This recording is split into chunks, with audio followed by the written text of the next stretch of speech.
মর্যাদা এত বেশি, আল্লাহ রাসূল বলেন আফদালুন নাস বাদাল আম্বিয়া, নবীদের পরে এই পৃথিবীর সর্বশ্রেষ্ঠ মানুষ হলো আমার সাহাবী আবু বকর, যিনি গোটা উম্মতের মধ্যে সবচেয়ে কোমল নম্র দয়াবান ব্যক্তি। তিনি যখন আল্লাহর জমিনে ইসলামের খিলাফতের যখন দায়িত্ব নিলেন, ঘোষণা করলেন আল্লাহর জমিনে কোন মুমিন যাকাত ফরজ হওয়ার পরে একটা উট বাঁধার জন্য যতটুকু রশি লাগে ততটুকু পরিমাণ যাকাত ফরজ হওয়ার পরে যদি যাকাত না দেয়, এই মুমিনের বিরুদ্ধে আমি আবু বকর আল্লাহর জমিনে আমি জিহাদ ঘোষণা করছি।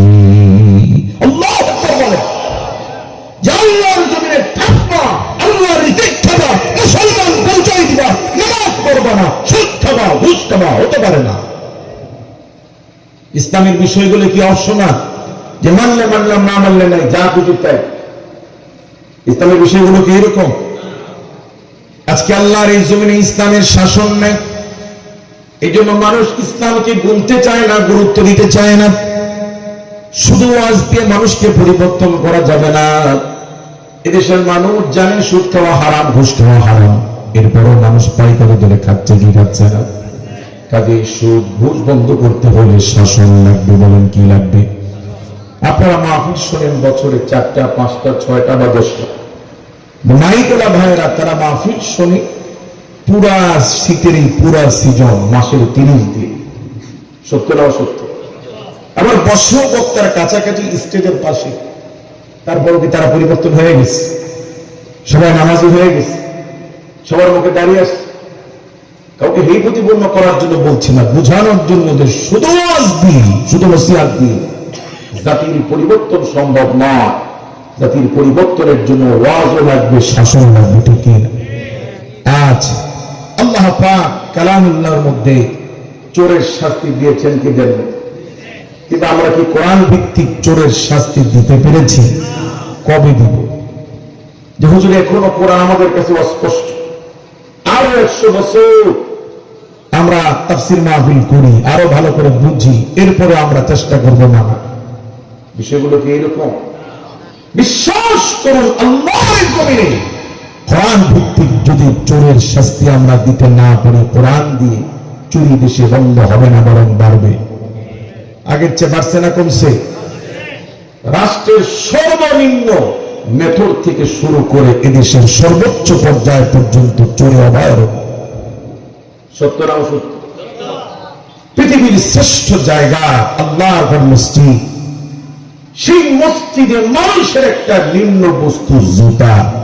বলেন, জুতার চাইতে নিকৃষ্ট বস্তু মানুষের ব্যবহৃত আর কিছু আছে? একটা মানুষকে লাঠি দিয়ে বাড়ি দেন, লুঙ্গি দিয়ে বাড়ি দেন, গামছা দিয়ে বাড়ি দেন, মিসওয়াক দিয়ে বাড়ি দেন, হাত দিয়ে চোখ দেন, আর জুতা দিয়ে বাড়ি দেন, সব কি সমান? কোনটা নিকৃষ্ট? এই নিকৃষ্ট বস্তু জুতা মুসলমানের দেশে, পৃথিবীর শ্রেষ্ঠ জায়গা আল্লাহর ঘর মসজিদে একটা জুতার নিরাপত্তা নাই। চোরের ভয়ে মসজিদে সিজদার সামনে জুতা রেখে মুসলমান নামাজ পড়া লাগে। লজ্জায় এই জাতির মরে যাওয়া উচিত। যে মুসলমান, তুমি তো এমন জাতি, তোমার সামনে লক্ষ লক্ষ কোটি টাকার সম্পদ পড়ে থাকবে, তুমি ধরবা না, শোবা না। আজ সেই জাতির নৈতিক পরস্খলন কি পরিমাণ ঘটলে যে মসজিদে একটা জুতার নিরাপত্তা পৃথিবীর দ্বিতীয় বৃহত্তম মুসলিম দেশে নাই।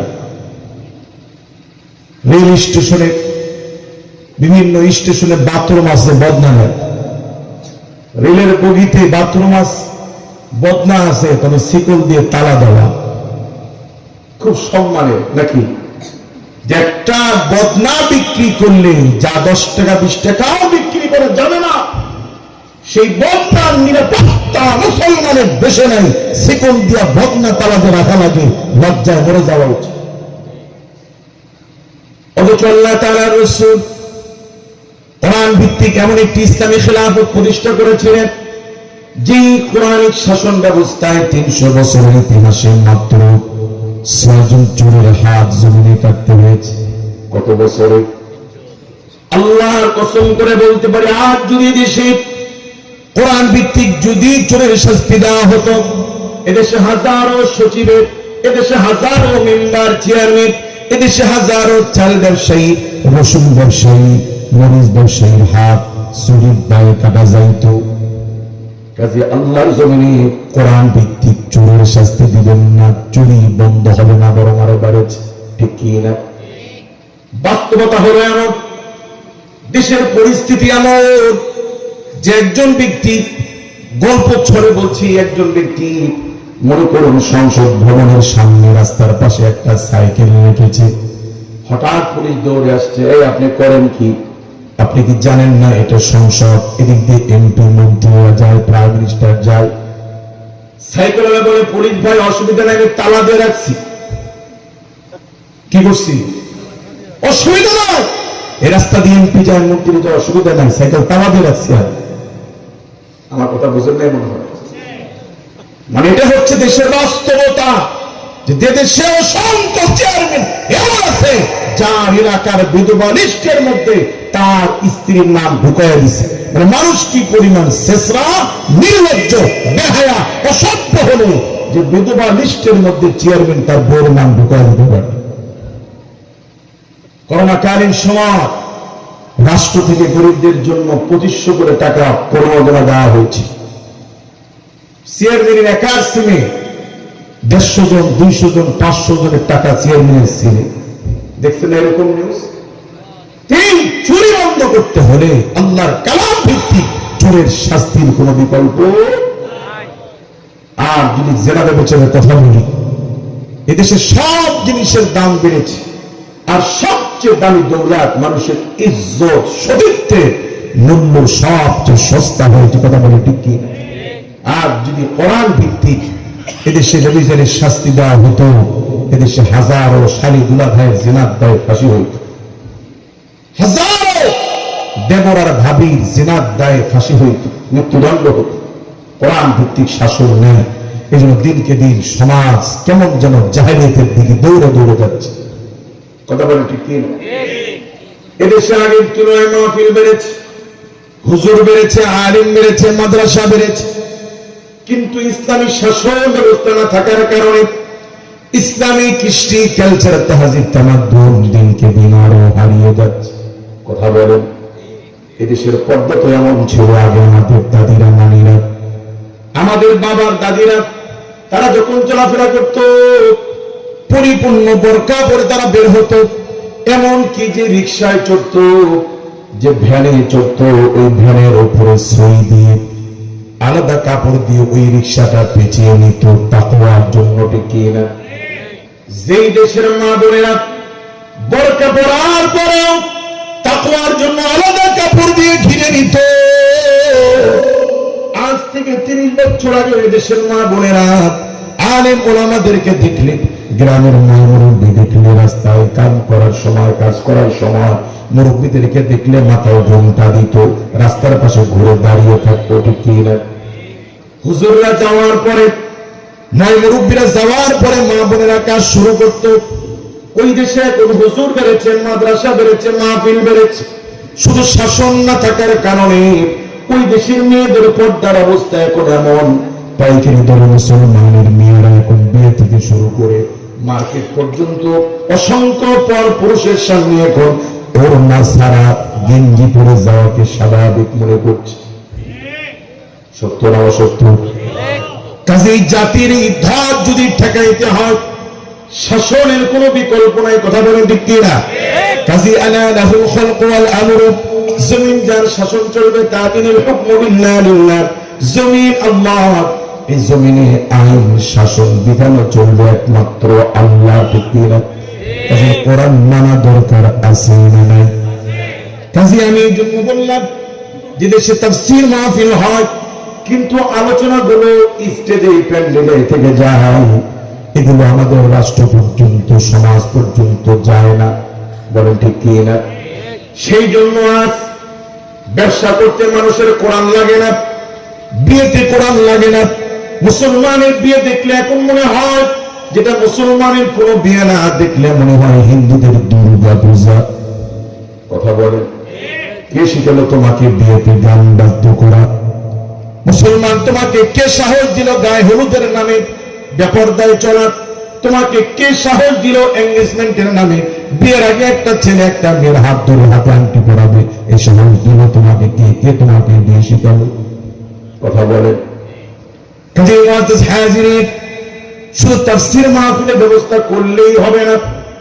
এখন আমি ব্যক্তিগতভাবে মনে করি এখন ওয়াজ মাহফিল করার চাইতে তাফসীর মাহফিলের ব্যবস্থা করার চাইতে এখন বেশি জরুরত হচ্ছে যুবক ভাইয়েরা কোমরে গামছা বেঁধে হাতে লাঠি নিতে হবে। কি নিতে হবে? যে মুসলমানের সমাজে কোন মুসলমানকে বিয়েতে গান বাদ্য মুসলমানের সমাজে করতে দেওয়া হবে না। মুসলমানের সমাজে কাউকে সুদের মতো গির্দকার দিওয়ানাতে প্রকাশ্যে কাউকে থাকতে দেওয়া হবে না। কোন সত্যের মুসলমানের সমাজে থাকতে পারবে না। যতদিন পর্যন্ত এরকম শক্ত না হব ওয়াজের জায়গা পড়ে থাকবে, জাতি দিন দিন জাহেলিয়াতের দিকে চলে যাবে। কাজে আল্লাহ পাক আমাদেরকে কোরআন ভিত্তিক জীবন জিন্দেগি গড়ার তৌফিক দান করুন বলে আমি। আমার কথায় কি রাজনৈতিক গন্ধ পাওয়া যায়? হুজুর মনে হয় রাজনীতির কথা বলতে চায়। কোরআনের কথা বললেই, কোরআনের আইনের কথা বললেই, কোরআনের শাসন ব্যবস্থা বললেই এক শ্রেণীর মানুষের মধ্যে হৃদয়ের মধ্যে রক্তক্ষরণ হয়। এই যে হুজুররা রাজনীতি করতে চায়, অনেক মুসলমান এখনো এমন আছে যারা মনে করে যে ১৫০০ বছর আগের কোরআন দিয়ে এই যুগে এসে রাষ্ট্র চালাবে হুজুর না। এই যুগে এসে সুদ ছাড়া অর্থনীতি চলে। এরকম অনেক বিশ্বাসী মুসলমান আছে না? বিশ্বাস করে কোরআন ভিত্তিক কোন আইনকে কেউ যদি তুচ্ছ তাচ্ছিল্য করে, ওয়াল্লাম ইয়াহকুম বিমা আনজালাল্লাহু ফাউলাইকা হুমুল কাফিরুন, সে নগদে কাফির হয়ে যাবে। কাজেই কোরআন মানা দরকার আছে না? হ্যাঁ, আমরা একদিন রাষ্ট্র পাল্টাইতে পারবো না, আমরা চাইলে একদিনের সমাজ পাল্টাইতে পারবো না, আমরা চাইলে একদিনে আমাদের ঘরগুলো পাল্টাইতে পারি। পারি কিনা?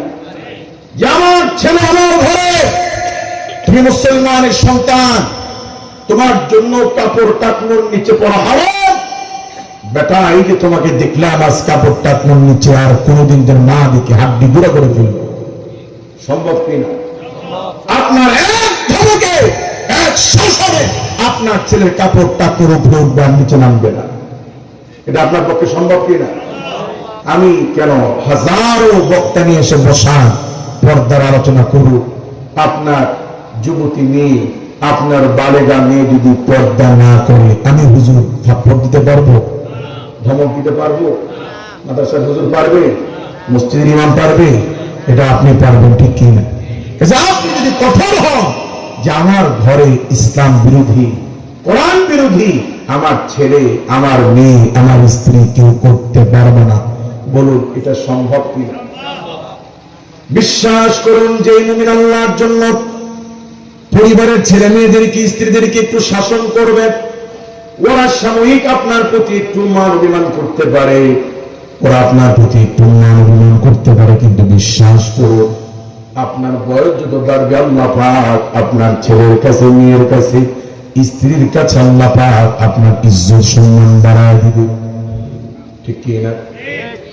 আমরা তো এমন আব্বার সন্তান যে আব্বা সম্পর্কে আল্লাহ পাক বলেন মিল্লাতা আবিকুম ইব্রাহিম ওয়া সাম্মাকুমুল মুসলিমিন। আল্লাহু আকবার বলেন।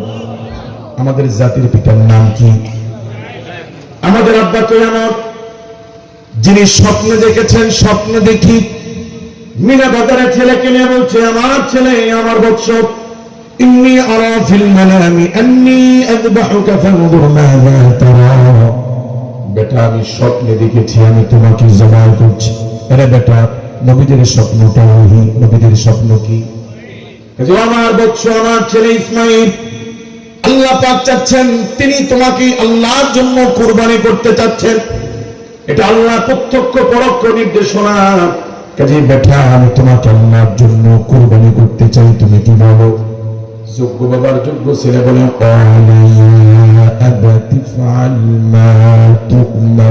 সাতাজিদুনি ইনশাআল্লাহু মিনাস সাবিরিন। আল্লাহু আকবার বলেন। যোগ্য বাবার যোগ্য ছেলে ইসমাঈল আলাইহিস সালাম বলে, আব্বা ক্বালা ইয়া আবাতি ফাআল মা তু'মার, আব্বা আপনাকে যে আদেশ করা হয়েছে সে আদেশ আপনি পালন করুন, ইনশাআল্লাহ আল্লাহ চাইলে তো আপনি আমাকে ধৈর্যশীলদের মধ্যে পাবেন। ছেলেও আল্লাহর প্রতি আত্মসমর্পণ করলেন, বাবাও করলেন যে আমাদের আব্বা আল্লাহর খুশির জন্য ছেলেকে জমিনে শোয়া, ছেলের গলায় যদি ছুরি চালাইতে পারে তুমি ওই আব্বার সন্তান হয়ে আল্লাহর জন্য তোমার ছেলেকে যদি মার দেওয়া লাগে, ধমক দেওয়া লাগে, পর্দার জন্য তোমার মেয়েকে যদি ধমক দেওয়া লাগে, আমি আপনি কি ধমক দিতে পারবো না? আমার আব্বাজান যদি আল্লাহর খুশির জন্য ছেলের গলায় বারবার ছুরি চালাইতে পারেননি, আপনি ওই আব্বার সন্তান হয়ে ওই আব্বার আদর্শে আদর্শিত মুসলিম হয়ে আমি আপনি কি ছেলে মেয়েকে একটু শাসন করতে পারবো না? ইনশাআল্লাহ পারবো। আল্লাহ আমাদেরকে তৌফিক দান করুন। মুআজ্জাজ হাজিরিন, আমাকে বিষয় দেওয়া হয়েছে আখিরাত। কি বিষয়? সেই জন্য আমি আল্লাহর কালাম সূরাতুল হাসর থেকে 18, 19, 20, 21 দুই তিনটা আয়াতে কারিমা আমি আপনাদের খেদমতে তেলাওয়াত করেছি। আল্লাহ পাক তৌফিক দান করেন সংক্ষিপ্ত সময়ের মধ্যে আয়াতগুলোকে সামনে রেখে আখিরাতের ব্যাপারে কিছু কথা আপনাদের সামনে বলার চেষ্টা করব। আল্লাহ পাক আমাকে সহ আমাদের সকলকে শুনে বুঝে আমল করার তৌফিক দান করুন বলে আমি। মুআজ্জাজ হাজিরিন, আল্লাহ পাক কালামুল্লাহ শরীফ সূরাতুল গাশিয়ার মধ্যে আল্লাহ পাক বলছেন, আফালা ইয়ানজুরুনা ইলাল ইবলি কাইফা খুলিকাত। পৃথিবীর মানুষ কেন লক্ষ্য করে না উটের দিকে, উটের শাবকের দিকে? আল্লাহ পাক উটের শাবককে, উটের বাচ্চাকে আল্লাহ পাক কিভাবে তৈরি করেছে, কিভাবে তৈরি করেছে? এই উটকে বলা হয় মরুভূমির জাহাজ। বলেন কি বলা হয়? উটকে আল্লাহ পাক এমন শক্তি দিয়েছেন, উট তো মরুভূমিতে চলে, আর মরুভূমিতে পানি তো সচরাচর সব জায়গায় পাওয়া যায় না, ঠিক কি না? মরুভূমির মধ্যে পানি একটা দুর্লভ বস্তু।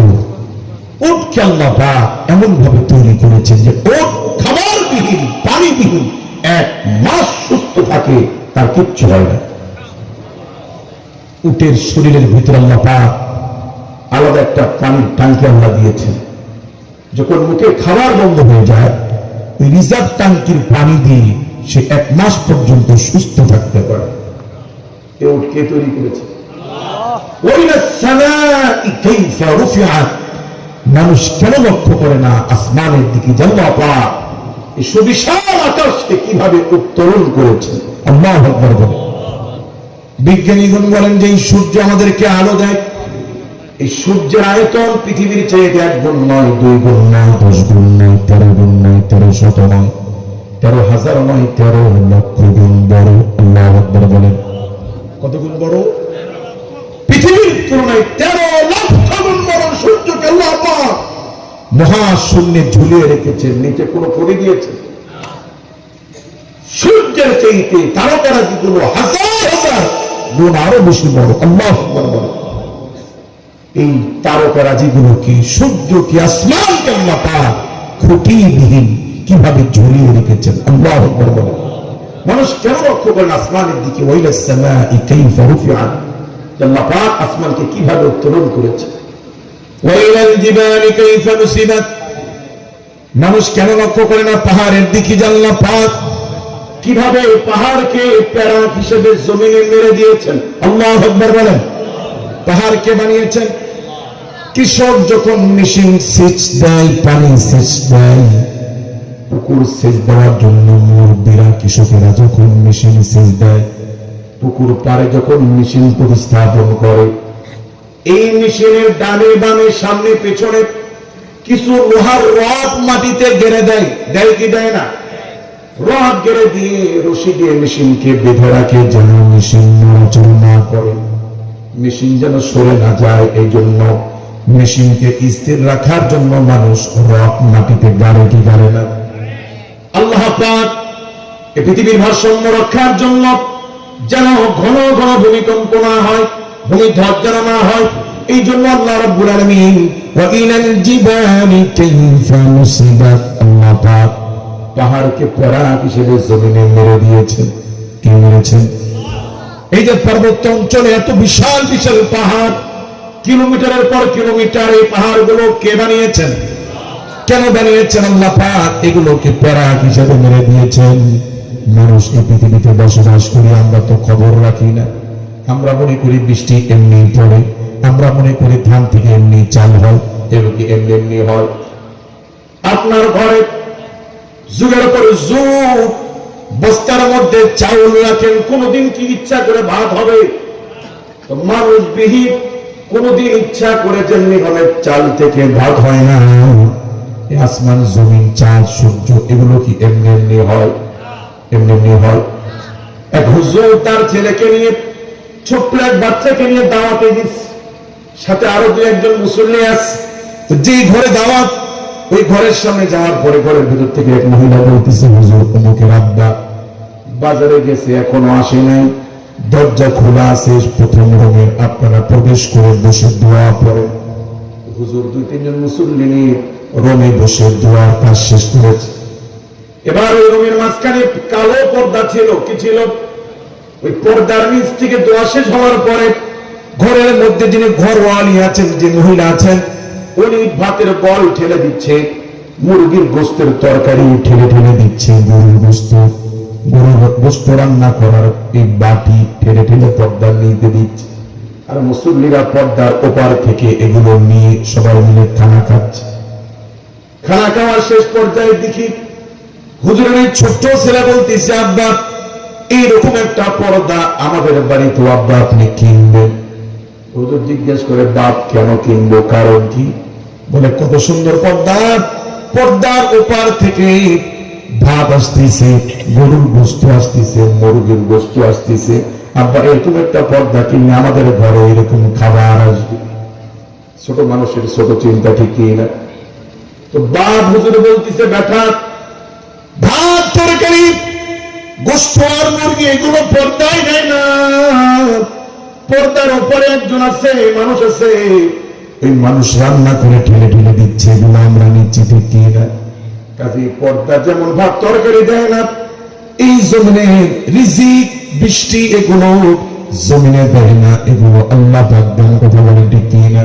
মুমিন আপনি মনে করতে পারেন কাজ তো আমি করি, আমি তো দোকানদারি করি, আমি তো গাড়ি চালাই রিজিক খাই।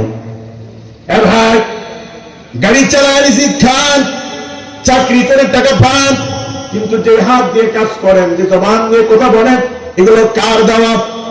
যদি আল্লাহ পাক জবান না দিত, যদি আল্লাহ পাক হাত না দিত, যদি আল্লাহ পাক চোখ না দিত, কেউ কি আপনাকে কাজ দিত?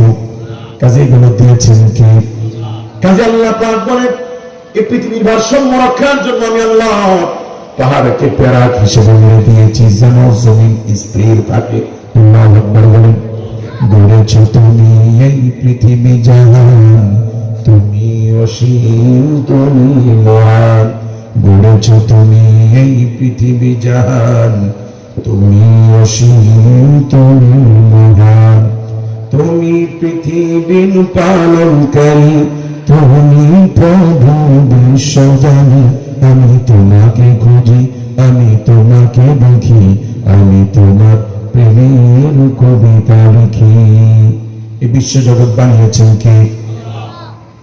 আল্লাহ পাক পাহাড়কে প্যারাক হিসেবে জমিনে মেরে দিয়েছেন, যেন জমিন স্থির থাকে। যাকে আল্লাহ পাক প্যারাক হিসেবে মেরেছেন, এই পাহাড় শক্ত না নরম? যারা হজ ওমরা গিয়েছেন মক্কা থেকে তায়েফ, এই পুরা পথ দুপারে যত দূর চোখ যায় শুধু পাহাড় আর পাহাড়। আমাদের এই পার্বত্য অঞ্চলের মতো মাটির পাহাড় না, শক্ত শিলার পাহাড়, গ্রানাইট পাথরের পাহাড়, যেগুলোকে সহজে ভাঙাও যায় না, এত মজবুত পাহাড়। এই পাহাড়গুলো শক্ত না নরম? যেই পাহাড়কে আল্লাহ পাক প্যারাক হিসেবে জমিনে মেরে দিয়েছেন, আল্লাহ পাক বলেন, লাউ আনজালনা হাযাল কুরআনা আলা জাবালিন লারাআইতাহু খাশিআন মুতাসাদ্দিআন মিন খাশিয়াতিল্লাহ। আল্লাহু আকবার বলেন।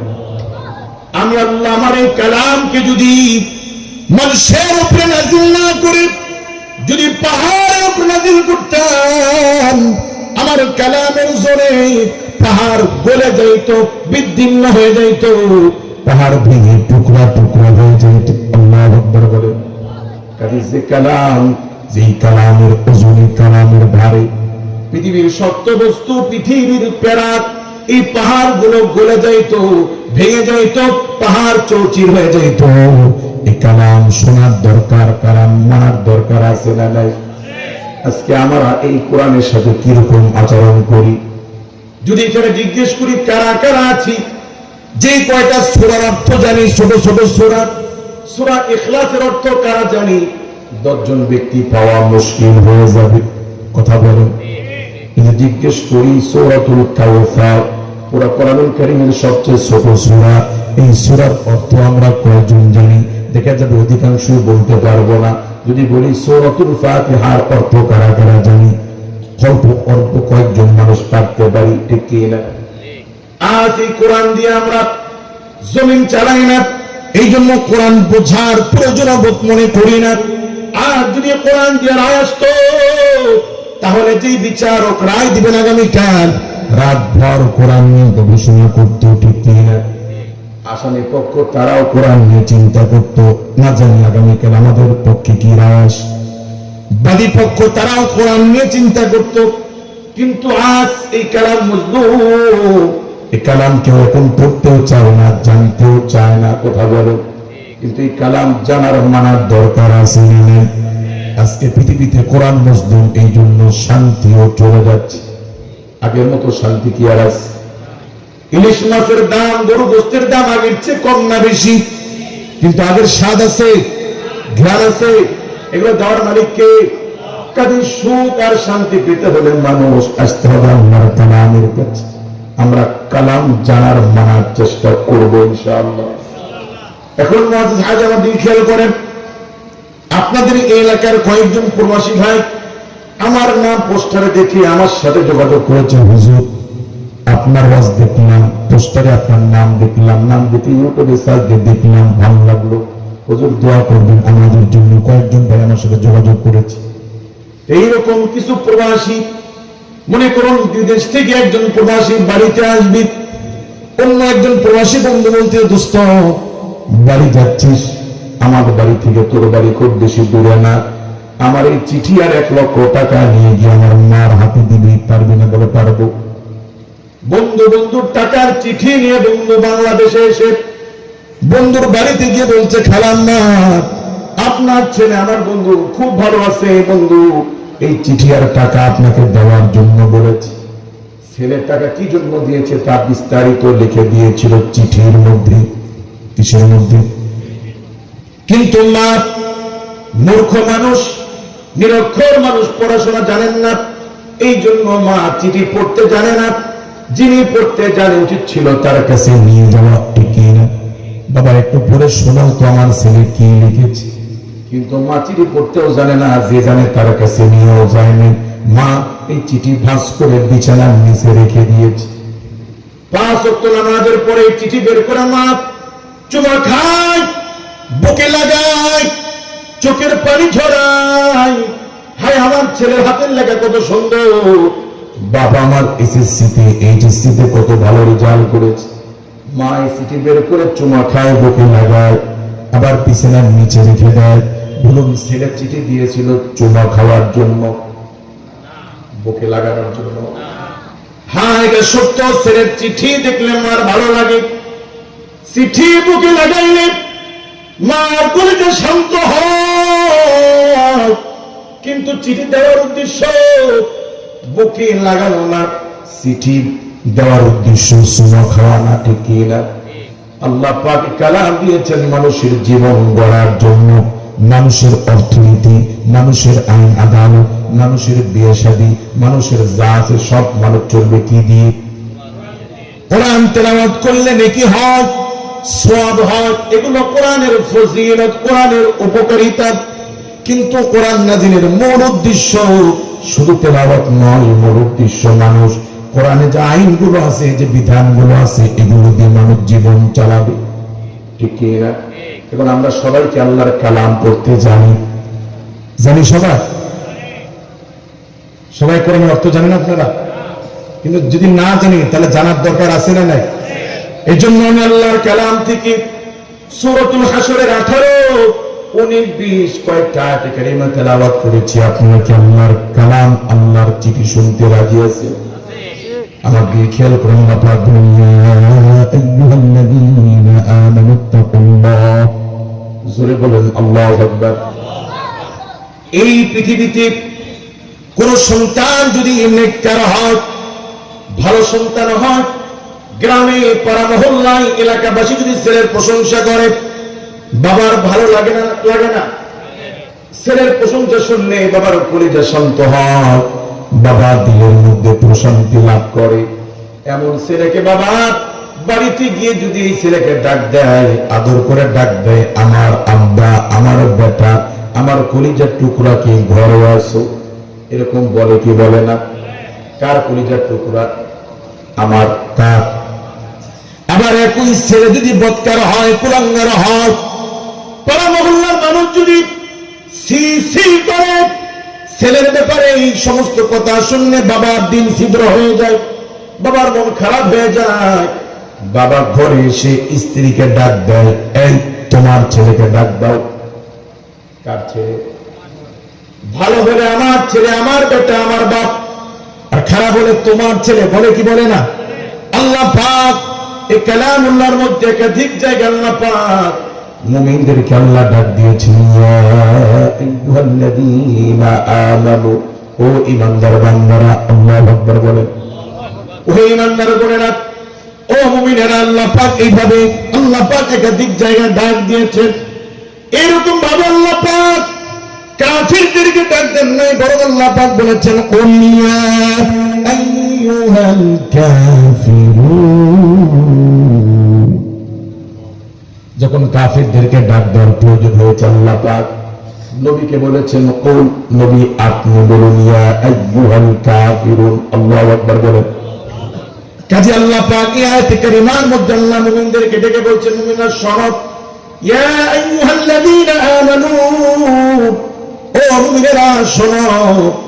এই পৃথিবীর থেকে কোন মানুষ বিদেশে যাওয়ার সময়, কিছু মানুষ যাওয়ার সময় চোখ মুছে আর বলে, ঠিক মতো খাবি, ঠিক মতো গোসল দিবি, ভালো মন্দ নিজে খাবি, সব টাকা দেশে পাঠাবি না, বেশি রাত পর্যন্ত মোবাইল ফোন টিপাটিপি করবি না, বন্ধুদের সাথে বাহিরে আড্ডা দিবি না, রাতের বেলা বাহিরে ঘোরাফেরা করবি না।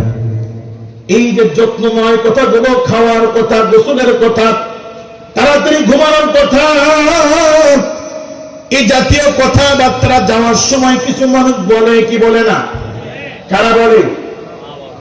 গাড়ির কন্ট্রাক্টর, এয়ারপোর্টের পুলিশ না, তারা বলে না। যারা আমাদেরকে ভালোবাসে, যারা আমাদেরকে কেয়ার টেকার করে, যারা আমাদের যত্ন নেয়, যারা আমাদেরকে মহব্বত করে, আব্বা আম্মা ভাই বোন, ঠিক কি না? আল্লাহর জমিনে আল্লাহ চাইতে মুমিন আমার আপনার আপন বলতে পৃথিবীতে আগেও কেউ ছিল না, এখনো নাই, ভবিষ্যতেও থাকবে না। আমার এই কথাটা লিখে রাখবেন। আল্লাহ পাক কালামুল্লাহর মধ্যে বলেন, হায়াতুদ দুনিয়া ইল্লা মাতাউল গুরুর। মুমিন, এই দুনিয়া হলো একটা ধোঁকা, দুনিয়া একটা ধোঁকা। ছেলে বলেন, মেয়ে বলেন, বন্ধু বলেন, ভাই বলেন, কেউ কারো আপন না, সবাই সময়ের স্বার্থবাদী, বিপদে পড়লে কেউ কারো না। কথা বলেন ঠিক কি না? কাজী জীবনের প্রতিটি স্তরে, প্রতিটি ক্ষণে, বিপদকালীন সময় যিনি আমাদের বিপদে পড়লে যার কাছে সাহায্য চাই, বলুন তিনি কে? রাত 2টার সময় নানুপুর মাদ্রাসা থেকে আসতেছেন, কাছে 2 লক্ষ টাকা, ভ্যান নেই, রিক্সা নেই, হেঁটে হেঁটে আসতেছেন। চোরের ভয়, ডাকাতের ভয়, জিনের ভয়, এরকম ভয়ের মধ্যে পড়লে বলুন তো কার কথা মনে পড়ে? নৌকায় চলছেন, জাহাজে চলছেন, হঠাৎ উত্তাল ঢেউ শুরু হলো, উতাল পাতাল ঢেউ, জাহাজ ডুবে যাবে যাবে ভাব। এরকম বিপদে পড়লে বান্দা কারকে স্মরণ করে? চোখের সামনে আগুন লেগে দোকান পড়ে যাচ্ছে, বলুন তখন মানুষ কার কাছে সাহায্য চায়? হসপিটালে ছেলে পড়ে আছে, টাকা নাই, ইমার্জেন্সি, অনেক টাকা লাগবে, তখন বান্দা সাহায্যের জন্য কাকে রাখে? চাকরি চলে যাচ্ছে যাচ্ছে ভাব, এরকম মুহূর্তের মধ্যে আমরা তখন কাকে স্মরণ করি? কাজী বিপদে আপদে যিনি বান্দার সবচেয়ে আপন বলুন তিনি কে? কাজী আল্লাহ পাক বলেন, শোনো, ইয়া আইয়ুহাল্লাযীনা আমানু তাকুল্লাহ, মুমিন সব সময় তোমরা আল্লাহ পাককে ভয় করবে। তাকে ভয় করবে। শোনো মুমিন, তুমি বিদেশে যাওয়ার সময় তোমার মা, তোমার ভাই, তোমার বাপ যেমন বোঝায় ঠিক মতো খাবি, শরীরের যত্ন নিবি, মশারি টানায় ঘুমাবি। গোলাম, আমি আল্লাহ তোমাদেরকে বলি, আমানু তাকুল্লাহ, ইমানদার গোরেরা সবসময় তোমরা আল্লাহ পাককে ভয় করিও। কাকে ভয় করতে হবে? কেন ভয় করবে? হায়াতের মালিক কে? মৌতের মালিক কি? রিজিকের মালিক কি? হাসানোর মালিক কি? সম্মান দেওয়ার মালিক কি? ক্ষমতায় বসানোর মালিক কি?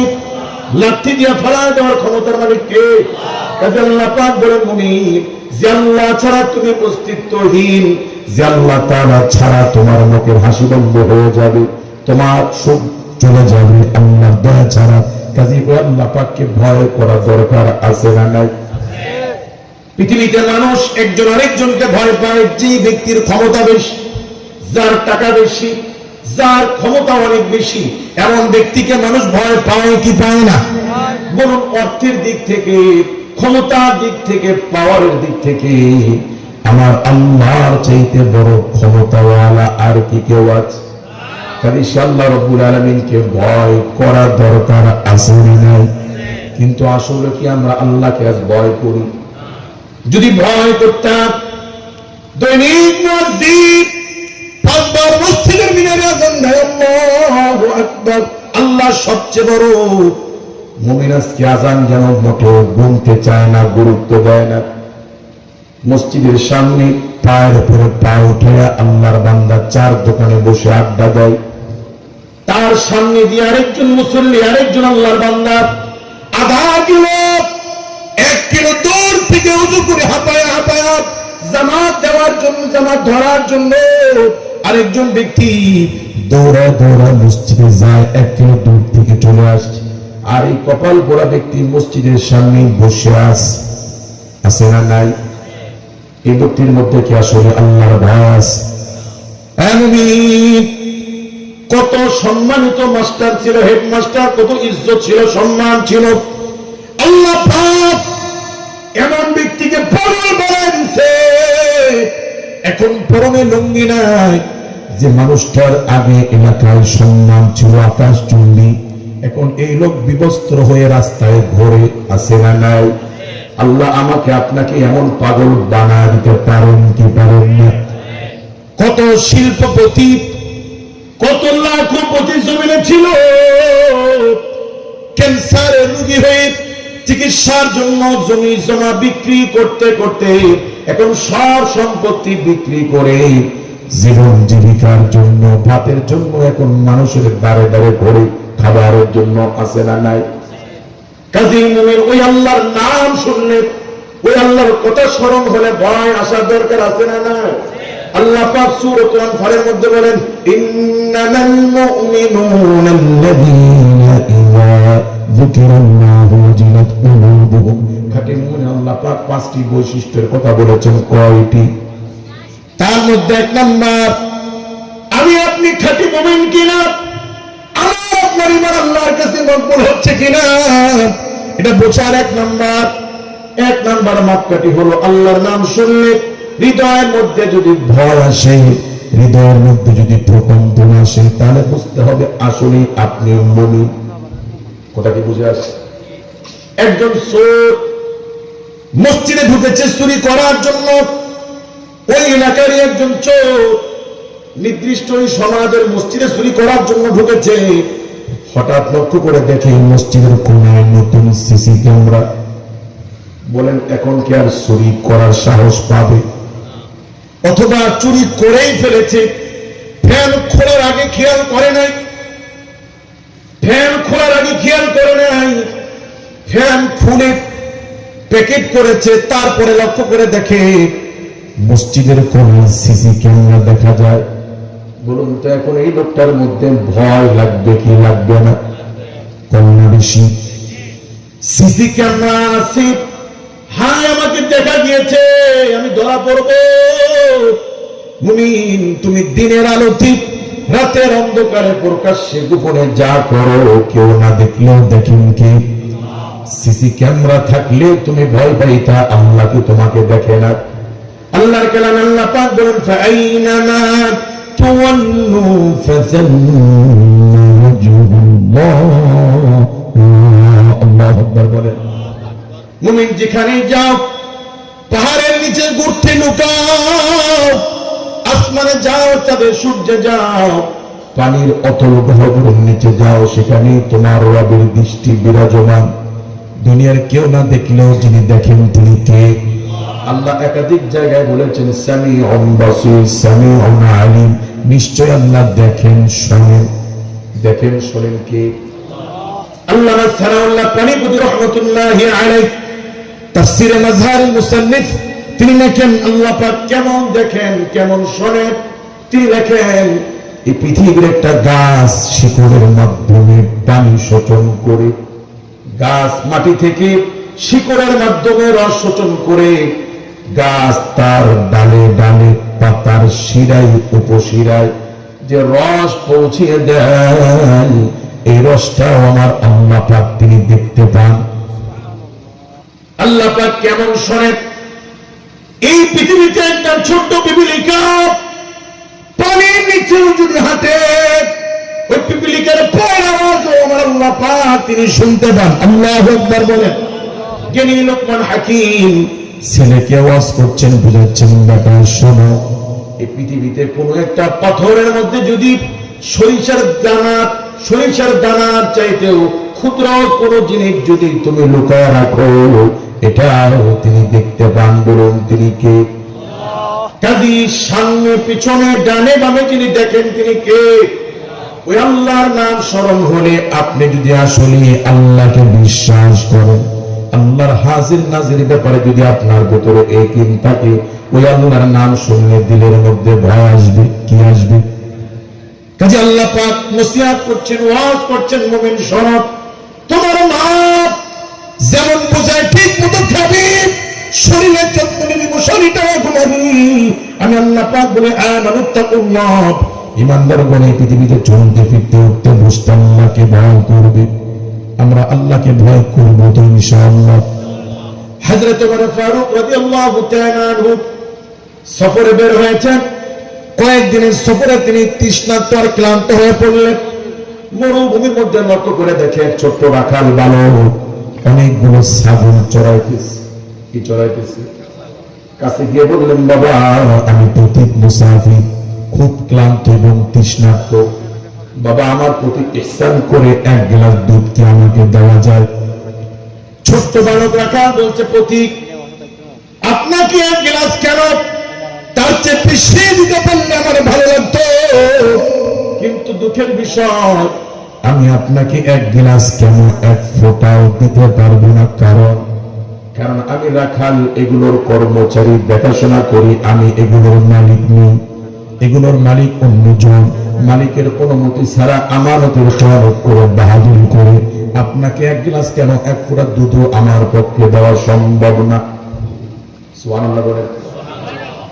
হযরত ওমর রাদিয়াল্লাহু তাআলা আশ্চর্য হয়ে গেলেন, এতটুকু বালক, তার মধ্যে কি পরিমাণ সততা তাকওয়া, পরীক্ষা করে দেখার জন্য যে আসলেও তাকওয়া নাকি ভিন্ন কোন উদ্দেশ্য আছে, যে এমনি দিবে না, টাকার লোভ দিলে দিবে, ঘটনা কি এমন কিনা, পরীক্ষা করার জন্য খলিফাতুল মুসলিমিন বলে, রাখাল বাবা শোনো, এক কাজ করলে কেমন হয়, আমার কাছে তুমি ছাগল বিক্রি করো, আমি বেশি দাম দিয়ে কিনে নিব, তোমারও লাভ আমারও লাভ। আমার লাভ হলো আমি জবাই করে ছাগল খাইতে পারবো, আমার ক্ষুধা দূর হবে। আর তোমার লাভ হবে বাবা, টাকা তোমার পকেটে রেখে দিও, কেউ ধরতে পারবে না। তোমার মালিক যদি দেখে একটা ছাগল কম বলে দিও, বাগে খেয়ে ফেলিস, মালিক বিশ্বাস করে নিবে।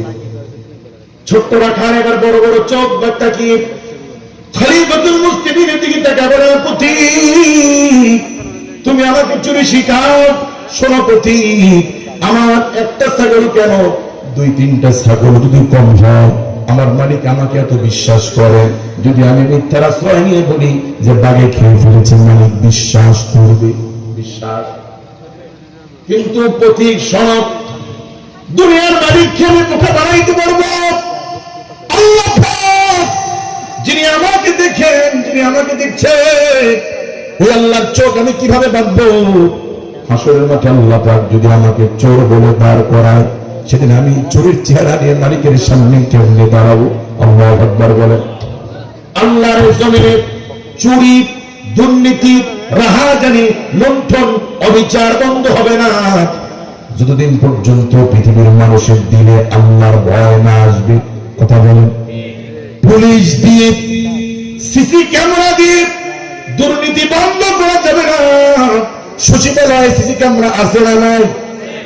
ভূমি রেজিস্ট্রি অফিসে সিসি ক্যামেরা আছে না নাই? পাসপোর্ট অফিসে সিসি ক্যামেরা আছে না নাই? এরপরও দুর্নীতি চলে, বুঝতে পারবেন না ঘটনা ঘটছে কি। কথা বলেন। কাজে কেবলমাত্র দুর্নীতি বন্ধ হতে পারে আল্লাহর ভয় যতক্ষণ মানুষের দিলে আসবে, ওই মানুষের পক্ষে চুরি চামারি করা সম্ভব না। কথা বলেন ঠিক কি না? কাজে আমরা আল্লাহকে ভয় করবো ইনশাআল্লাহ। 2 নম্বর আল্লাহ পাক বলেছেন ওই সনদ ওয়ালতানযুরু নাফসুম মা কদ্দামাত লিগাদ ওয়াত্তাকুল্লাহ।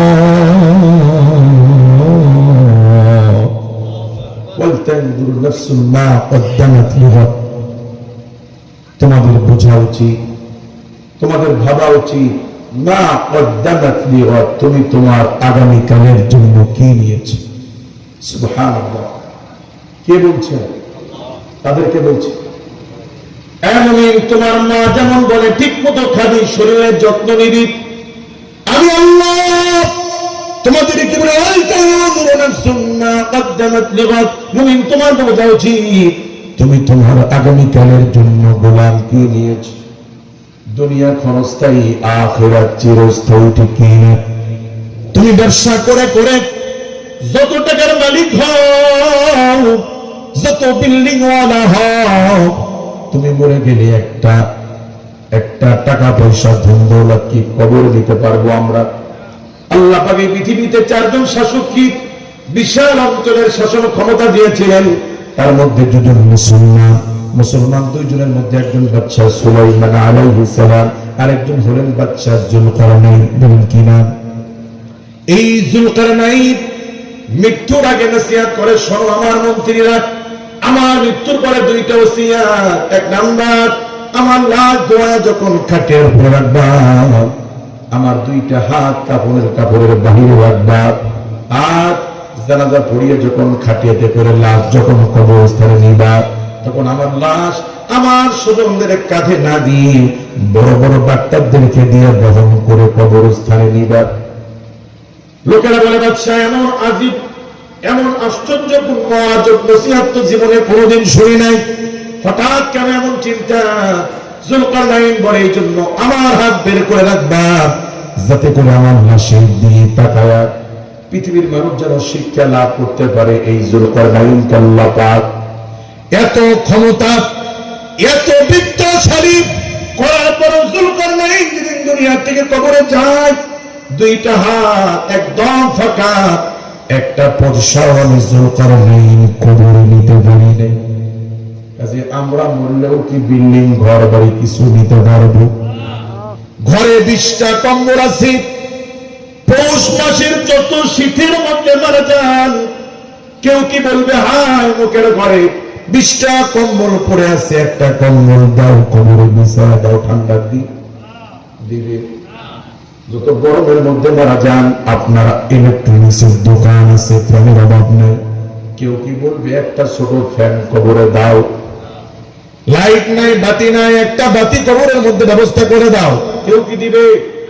যুলকারনাইন বলে লাশ ডাক্তারদেরকে দিয়ে এই জন্য বহন করে কবরস্থানে নিবা, যাতে করে আমার লাশের দিকে তাকায় মানুষ শিক্ষা অর্জন করতে পারে যে এই যুলকারনাইনের কথায় কত বড় বড় ডাক্তার উঠবার বসত, এত বড় বড় ডাক্তার। আমি যুলকারনাইনের অধীনে থাকার পরেও কোন ডাক্তার মালাকুল মউতের হাত থেকে আমি যুলকারনাইনকে বাঁচাইতে পারে নাই। কাজেই মরা লাগবে না লাগবে না? কি নিয়েছি? রব সতর্ক করে বলছেন, মুমিন তোমার ফিকির করা উচিত। তুমি তোমার আগামীকালের জন্য মুমিন তুমি কি নিয়েছো? আমাদের ঢাকা অঞ্চলের মানুষরা একটু টক ডাউল খাইতে পছন্দ করে। কি ডাউল? আল্লাহর বান্দা হোটেলে গিয়ে বলছে ভাত আছে বলে আছে, সাথে কি আছে? ভর্তা আছে, মাছ আছে, গোস্ত আছে। টক ডাউল আছে আছে। কি দিয়ে রান্না করেছিস? আম দিয়ে। কি দিয়ে? আমের আটি আছে। তাহলে আমের আটি দিয়ে এক বাটি টক ডাউল দিবি, সাথে মাছ অথবা গোস্ত দিবি। আল্লাহর বান্দা খানা খাইতে বসছে, ডাউল ঢেলে নিয়েছি। এখন ওই আটির চাটে দেখে টক লাগে না। কি লাগে না?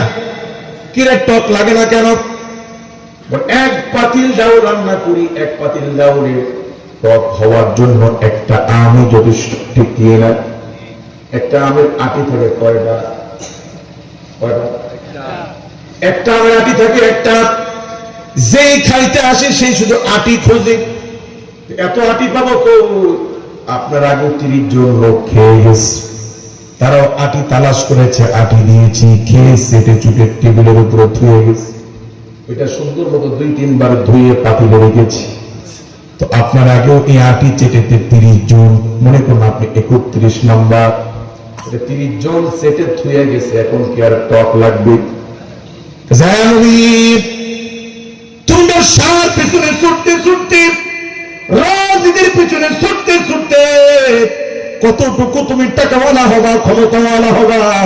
এই দুনিয়া চেটে খেয়েছে ফিরাউন, এই দুনিয়া চেটে খেয়েছে নমরুদ, এই দুনিয়া চেটে খেয়েছে হামান, সাদ্দাত, কারুন। তুমি আর কদ্দুর সাব্বা কথা বলেন?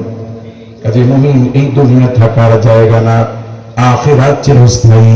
কাজে ওই আখিরাতের জন্য ফিকির করা দরকার আছে না নাই?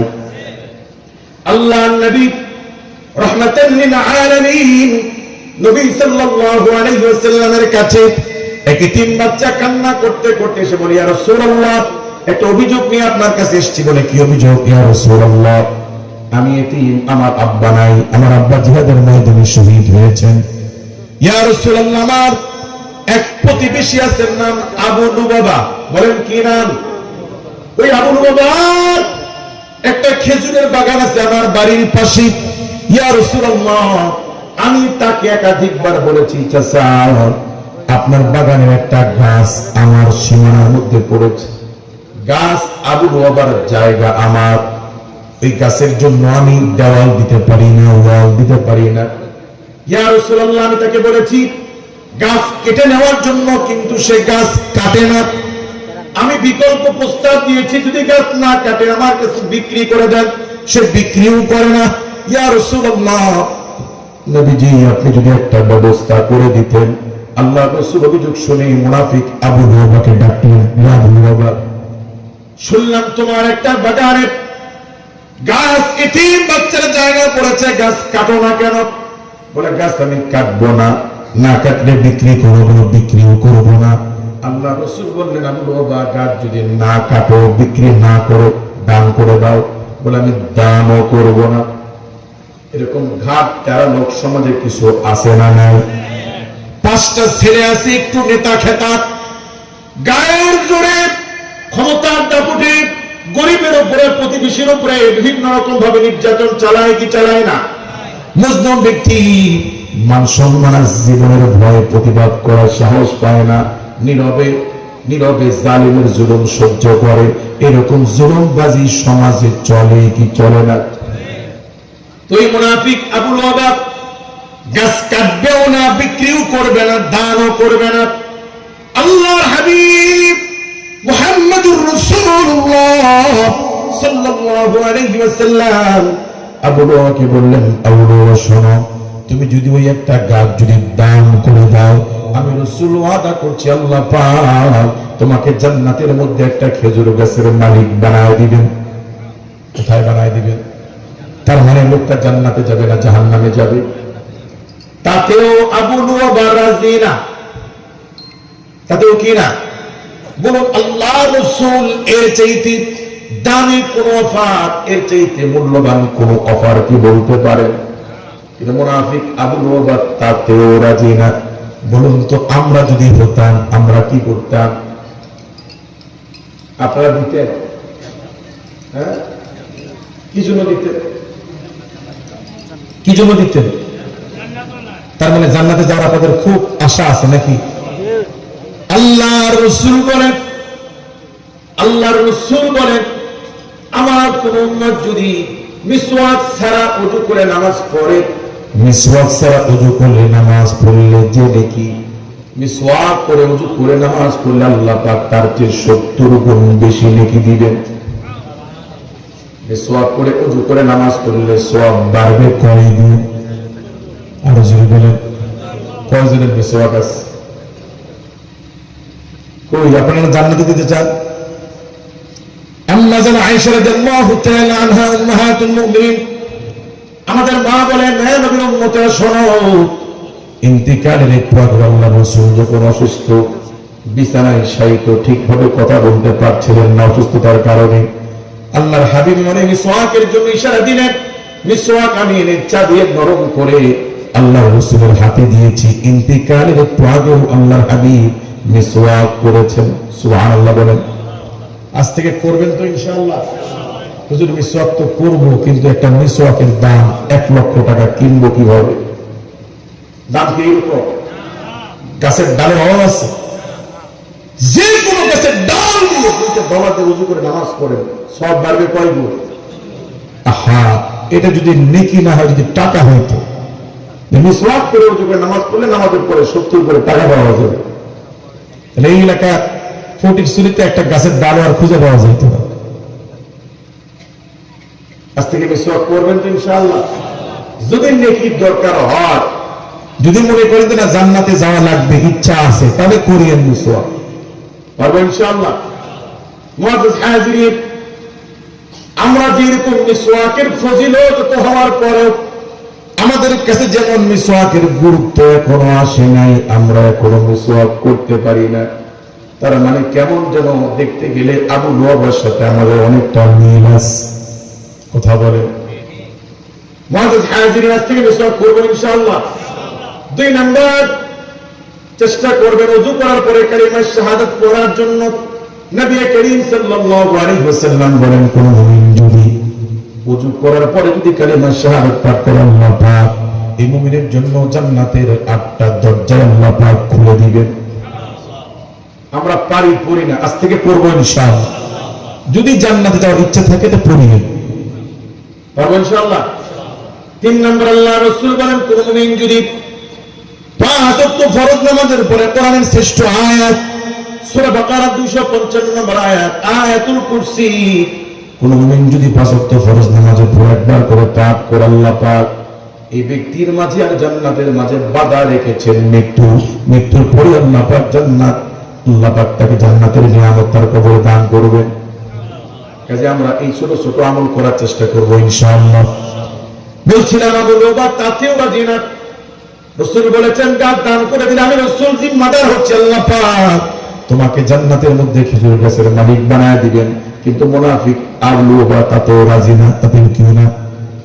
হাদিস সাক্ষী নবীর খাদেম আনাস ইবনে মালিক রাদিয়াল্লাহু তাআলা আনহু হাদিস বর্ণনা করেন, ওই সময় আল্লাহর নবীর সামনে অনেকগুলো সাহাবীর মধ্যে একজন ধনী সাহাবী বসা ছিলেন, যার নাম ছিল হযরত আবু দাহদা রাদিয়াল্লাহু তাআলা।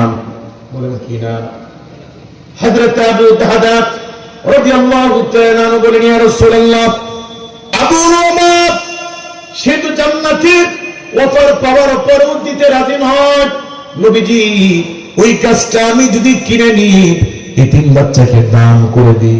ইয়া রাসূলুল্লাহ, আপনি আবু লুবাবের জন্য যে অফার ঘোষণা করেছেন, যে পুরস্কারের কথা বলেছেন, ওই পুরস্কারটাকে আমার জন্য বরাদ্দ থাকবে। আল্লাহ রাসূল বললেন, হ্যাঁ রে আবু দাহদা, তুমিও যদি গাছটা কিনে নিয়ে যদি এতিম বাচ্চাকে দান করে দাও, আল্লাহ পাক তোমাকেও জান্নাতের মধ্যে খেজুর গাছের মালিক বানায় দিবেন। আল্লাহু আকবার বলেন। এই কথা শোনার পরে হযরত আবু দাহদা রাদিয়াল্লাহু তাআলা আনহু আবু লুবাবকে বলছেন, আবু লুবাব শোনো, মদিনায় আমার বিশাল একটা খেজুরের বাগান আছে। আমার বাগানের মধ্যে 600 গাছ আছে। কতটা খেজুরের গাছ? আমার 600 গাছ সহ পুরো বাগান। ওই বাগানের পাশে আমার একটা ঘর আছে, আমার ঘর পুরো বাগান 600 গাছ সব যদি দিয়ে দিই, আবু লুবাবা তুমি কি তোমার একটা গাছ দিবা? দুনিয়া নবী মুনাফিক আবু লুবাবা এখন রাজি হয়ে গেছে। সোজা কথা, আমি রাজি। আমি কি? হযরত আবু দারদা রাদিয়াল্লাহু তাআলা আনহু 600 গাছ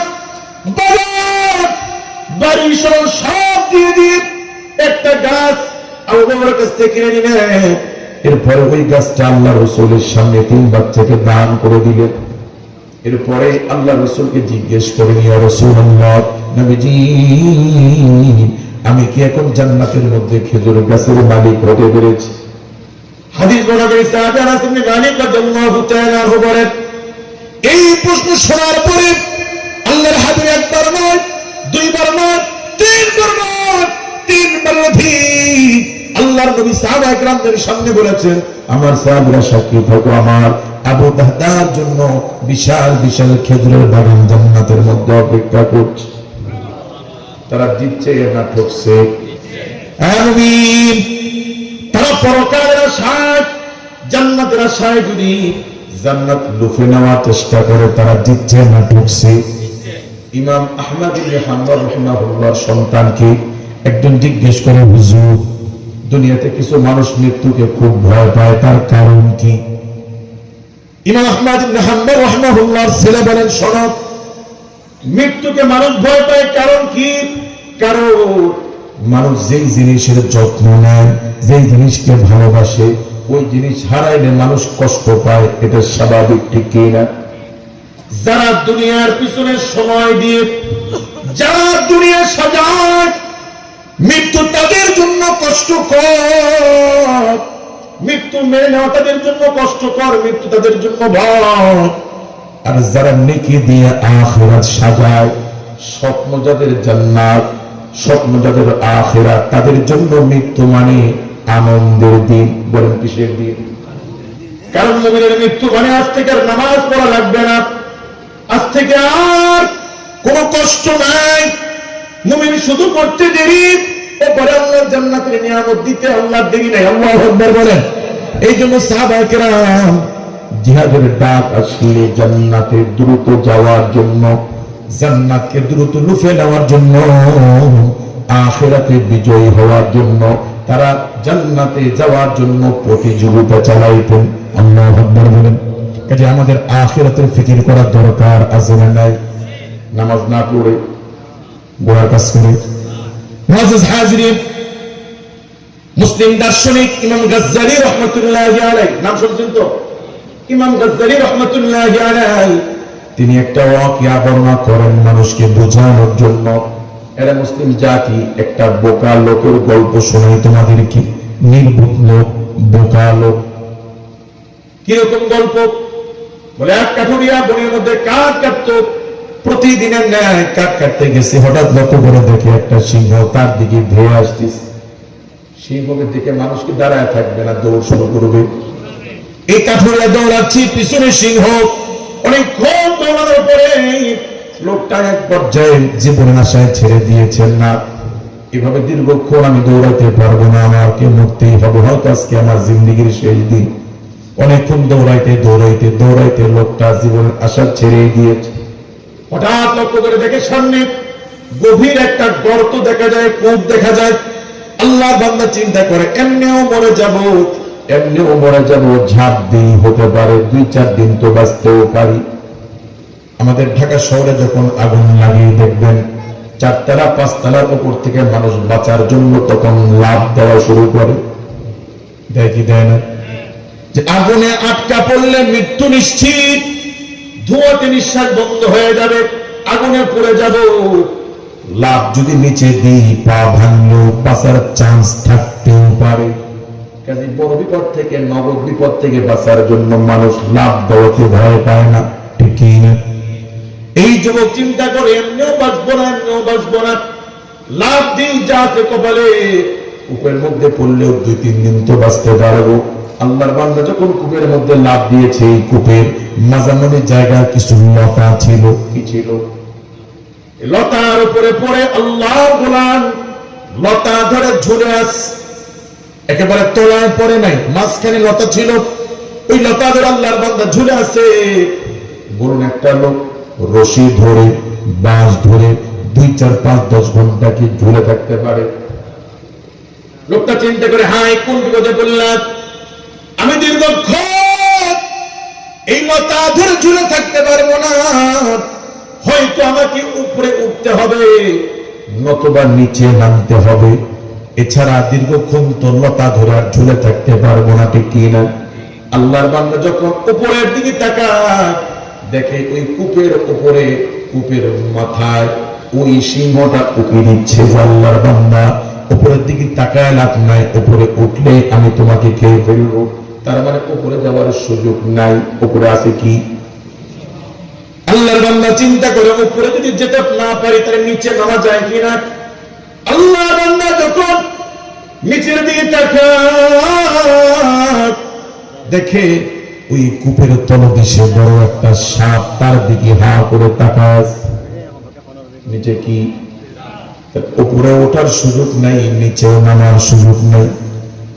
হুজ্জাতুল ইসলাম বলে, দুনিয়ার মানুষ, এই লোকটা লতা ধরে ঝুলে আছে, লক্ষ্য করে দেখে এই লতার 2 পাশ থেকে 2টা ইঁদুর, একটা সাদা ইঁদুর একটা কালো ইঁদুর কুটকুট করে লতার 2 পাশ দিয়ে কামড় দিয়ে কেটে দিচ্ছে।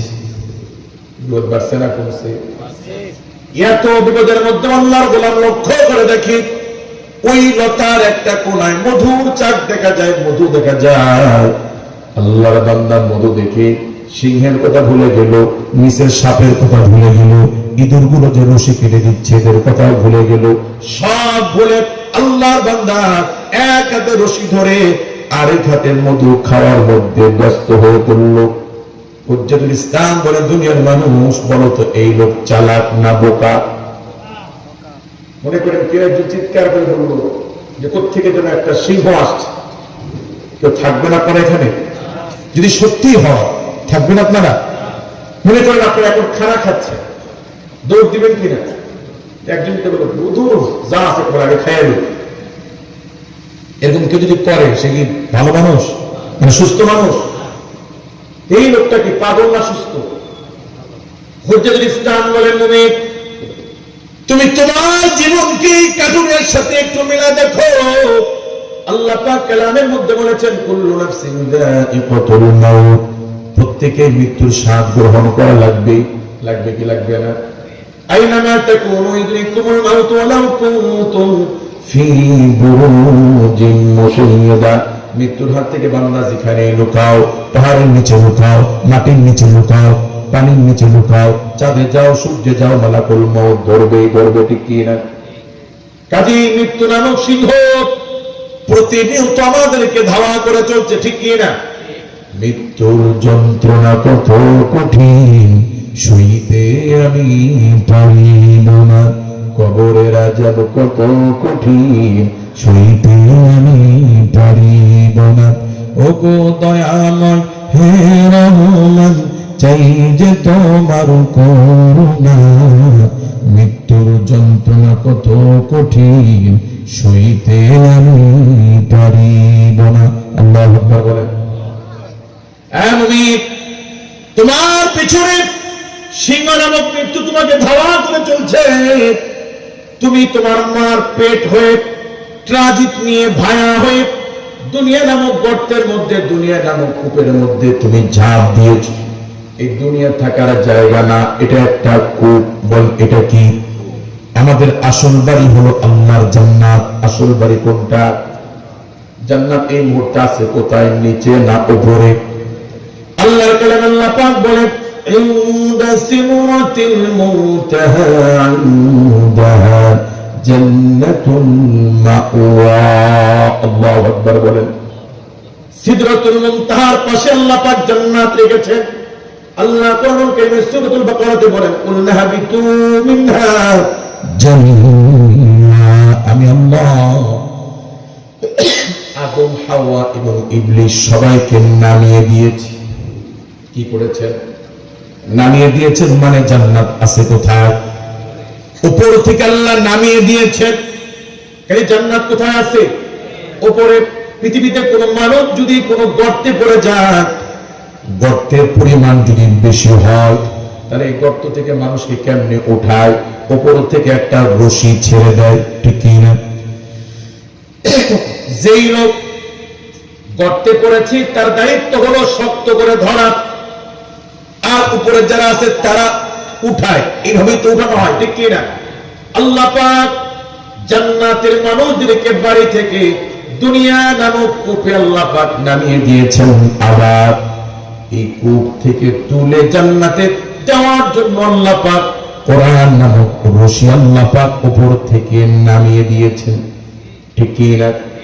কোরআন নামক রশি আল্লাহ উপর থেকে নামিয়ে দিয়ে আল্লাহ পাক বলছেন, ওয়াতাসিমু বিহাবলিল্লাহি জামিআ।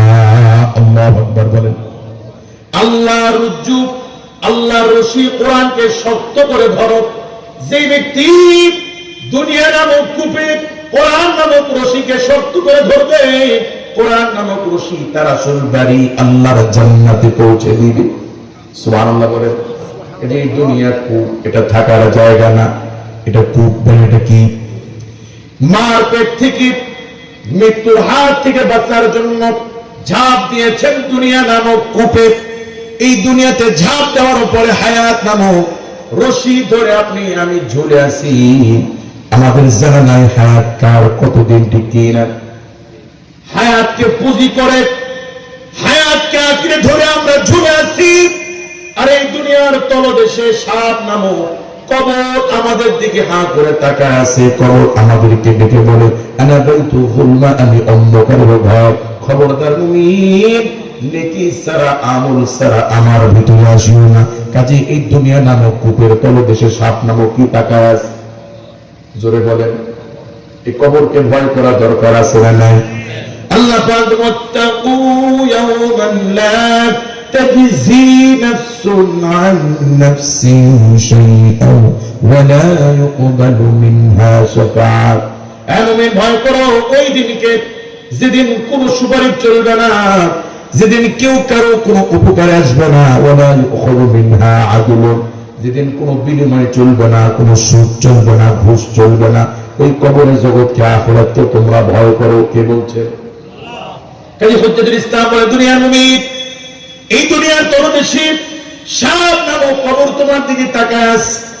আর তোমার হায়াত নামক রশি থেকে একটা করে দিন চলে যাচ্ছে।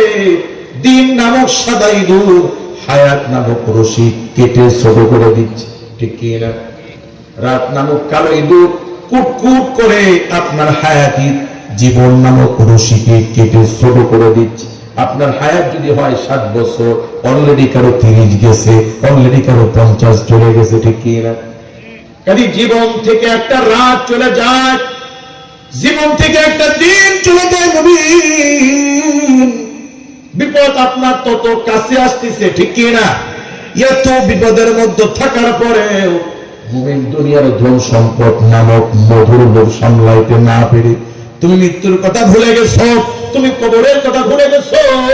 তোমার চাইতে নির্বোধ, তোমার চাইতে বোকা লোক পৃথিবীতে আর কেউ নাই। কাজে আমাদেরকে নিজেরা ভালো বোঝার দরকার আছে না নাই? কেউ যদি বলে আগামী 3 মাস পেঁয়াজের দাম বাড়বে, আর একটু 10 মিনিট, কেউ যদি বলে পেঁয়াজের দাম খুবই বাড়বে, অচিরেই সংকট, এই তথ্য শোনার পরে বলুন তো মানুষ চালাকি করে সচেতনতার কারণে কিছু মানুষ 5 কেজি 10 কেজি পেঁয়াজ কিনে রাখার চেষ্টা করবে কি করবে না? কেন করবে? এই জন্য করবে, সত্যি যদি দাম বাড়ে আর আমি যদি 5 কেজি 10 কেজি পেঁয়াজ কিনে রাখি, তাহলে আগামী 3 মাস চলতে কষ্ট হবে না, ঠিক কি না? যেই লোক 3 মাস দাম বাড়লে যেন চলতে কষ্ট না হয়, চালাকি করে পেঁয়াজ কিনে রাখে, কিন্তু পেঁয়াজের দাম বাড়তেও পারে নাও পারে, ঠিক কি না? পেঁয়াজের দাম যদিও বাড়ে আপনি মরেও যেতে পারেন, নাও বাঁচতে পারেন, ঠিক কি না? অনিশ্চিত ভবিষ্যৎ, বাঁচতেও পারেন নাও পারেন। চেষ্টা করে মৃত্যু নিশ্চিত কবরে যাওয়াই লাগবে। মুমিন, তোমার মধ্যে কোনো ফিকির নাই, তোমার চেয়ে নির্ভর পৃথিবীতে আর কে আছে? যে আখিরাতের ফিকির করার দরকার আছে না নাই? আরো জোরে বলেন। কাজে আমরা ফিকির করবো তো ইনশাআল্লাহ। একজন রিক্সা চালক যদি দৈনিক 500 টাকা ইনকাম করে, 500 টাকা ভেঙে খায় না। লুঙ্গি ছেঁড়া লুঙ্গি কেনা দরকার কিন্তু কিনে না। ইলিশ মাছ দেখলে মনে চায় মাছটা আজকে কিনে নি, কিন্তু কিনে না। যে পুরা টাকা ভেঙে যদি বাজার করি আমি টাকা জমাইতে পারবো না। রিক্সা চালক চেষ্টা করে 200 টাকা দিয়ে বাজার করতে, 300 টাকা সঞ্চয় করতে। উদ্দেশ্য 3 বছর যদি কষ্ট করে করে যদি 300 করে টাকা জমাইতে পারি, 3 বছর পর একটা ভ্যান কিনতে পারবো, একটা রিক্সা কিনতে পারবো, একটা ঘর তুলতে পারবো। এরকম কিছু করার আশায় মানুষ সঞ্চয় করে কি করে না? যেই লোক নিজেকে কষ্ট দিয়ে টাকা জমায়, নিজেকে কষ্ট দিয়ে না খেয়ে টাকা জমায়, এই লোক 3 মাস বাঁচবে তার কি কোনো গ্যারান্টি আছে? অনিশ্চিত ভবিষ্যতের জন্য মুমিন নিজেকে কষ্ট দাও, কিন্তু মৃত্যু নিশ্চিত, কবরে যাওয়াই লাগবে। অথচ এই কবরের ব্যাপারে তোমার ফিকির নাই। দয়াময় রহমান কোরআন নাজিল করে বলেন, গোলাম ওয়ালতাযুরু নাফসুম মা কদ্দামাত লিগাদ। তোমার বোঝা উচিত মুমিন, তুমি তোমার আগামীকালের জন্য কি নিয়েছো, নেওয়া দরকার আছে না নাই? আল্লাহকে ভয় করো। ইন্নাল্লাহা খাবীরুম বিমা তা'মালুন। গোলাম তোমরা যা কিছু করো সব কিছু জানেন, বলুন তিনি কি? পরে আল্লাহ পাক বলেন, ওয়ালা তাকুনু কাল্লাযীনা নাসুল্লাহ ফাআনসাহুম আনফুসাহুম। হে মুমিনেরা, তোমরা তাদের মতো হও না যারা আল্লাহকে ভুলে গেছে। ফাআনসাহুম আনফুসাহুম, যারা আল্লাহকে ভুলে গেছে, ওরা আল্লাহকে ভুলে না, ওরা নিজেরা আত্মভোলা হয়ে গেছে, ওরা নিজের ভালো নিজে ভুলে গেছে। মাইকোরা ভাই যদি বলে এখানে কারেন্টের তার লিক আছে, হাত দিবেন না, বাহাদুরি দেখায় যদি হাত দেন, ক্ষতি কি বিদ্যুতের না আপনার? কাজে আপনি আল্লাহকে ভুলে গেলে আল্লাহর কোনো ঠেকা নাই। নামাজ না পড়লে আল্লাহর কোনো লস নাই, কোনো ক্ষতি নাই। মুমিন, ক্ষতিটা আপনার। নামাজ পড়লে আল্লাহর কোনো লাভ নাই, লাভটাও আপনার। কাজে নিজের ভালো নিজে বুঝে আমাদের কি ইসলামের দিকে, আখিরাতের দিকে ফিরে আসার দরকার আছে না নাই? আসবো তো ইনশাআল্লাহ। পরে আল্লাহ পাক বলেন, শোনো লা ইস্তাওয়ি আসহাবুন নারি ওয়া আসহাবুল জান্নাহ। যারা জান্নাতের অধিবাসী, যারা জাহান্নামের অধিবাসী, তারা কি সমান? আল্লাহ বলেন না, আসহাবুল জান্নাতি হুমুল ফাইজুন, তারাই সফল।